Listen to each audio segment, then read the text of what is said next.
हाँ, तो अब जो है हम आपको कित के बाद कित वतु बताएंगे। कित वतु कित प्रत्यय आपको समझ में आ ही गया होगा। तो कित वतु, तो कित और कित वतु को निष्ठा कहते हैं। इनसे विशेषण शब्द बनते हैं। इनसे विशेषण शब्द बनते हैं। कित वतु का तवत ही धातुओं में जुड़ता है। तवत ही धातुओं में जुड़ता है। कित वतु में भी क्या तीनों लिंगों और तीनों पुरुषों में रूप चलेंगे। कित वतु के पुल्लिंग में मत के अनुसार मत के समान चलेंगे। स्त्रीलिंग में नदी के समान चलेंगे। जगत नपुंसक लिंग में जगत के समान चलेंगे। ये रूप आपको याद करना पड़ेंगे, तब जाके आपको पूर्णतः जो है ना कित और कित वतु समझ में आ जाएगा। फिलहाल देखिए हम पुल्लिंग, स्त्रीलिंग और नपुंसक लिंग के बारे में इसको पढ़ते हैं।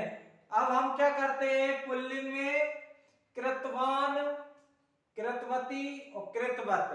पुल्लिंग में कृतवान जुड़ेगा और स्त्रीलिंग में कृतवती जुड़ेगा और नपुंसक लिंग में कृतवत जुड़ेगा। ठीक है। अगर द्विवचन की बात करें तो कृतवान, कृतवन्तौ, कृतवन्ताः। तो मत के समान रूप चलेंगे, आपको मत के रूप याद करना ही पड़ेंगे। कृतवती, कृतवन्ताई, वत्याई, कृतवत्याः। तो ये नदी के समान चलेंगे। और जगत के जो है ना नपुंसक लिंग में कृतवत, कृतवती, कृतवंती, ये रूप आपको याद करना ही पड़ेंगे।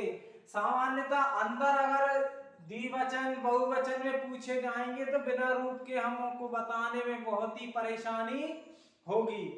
ठीक है। अभी आप सामान्यतः ये पढ़िए कि पुल्लिंग में कृतवान, स्त्रीलिंग में कृतवती और कृतवत। इसमें अब आपसे पूछ लिया जाए कृतवान में कौन सा प्रत्यय है, सामान्यतः इसकी पहचान वान, वती और वत होती है। तो वान लगेगा पुल्लिंग में, वती लगेगा स्त्रीलिंग में और वत लगेगा हमारा नपुंसक लिंग में। तो इस तरीके से हम पहचान तवत, ठीक है, तवत ही जोड़ते हैं।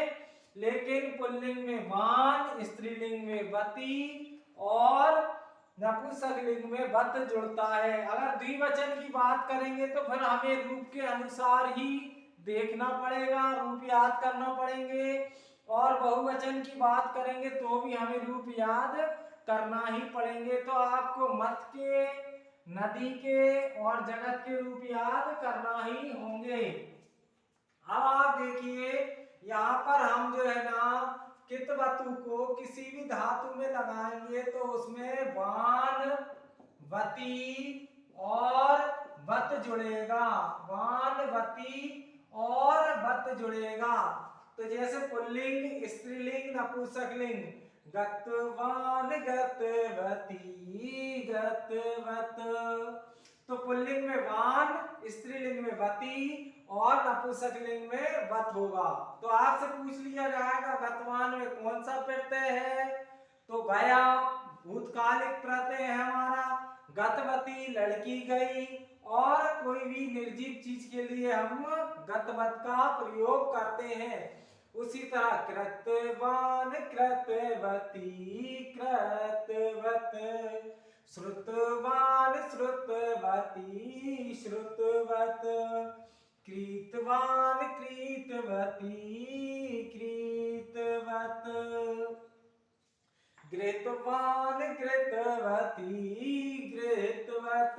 इस तरीके से आपको संस्कृत में ये कित वतु प्रत्यय समझ में आ जाएगा। आपसे पूछ लिया जाएगा कि कृतवान में प्रत्यय बताइए, श्रुतवान में प्रत्यय बताइए, कृतवान में प्रत्यय बताइए, घृतवान में प्रत्यय बताइए। तो पुल्लिंग में वान जुड़ेगा, स्त्रीलिंग में वती जुड़ेगा और नपुंसक लिंग में वत जुड़ेगा। तो आपको ये समझ में आ गया होगा। ये हमारे भूतकालिक प्रत्यय थे कित और कित वतु।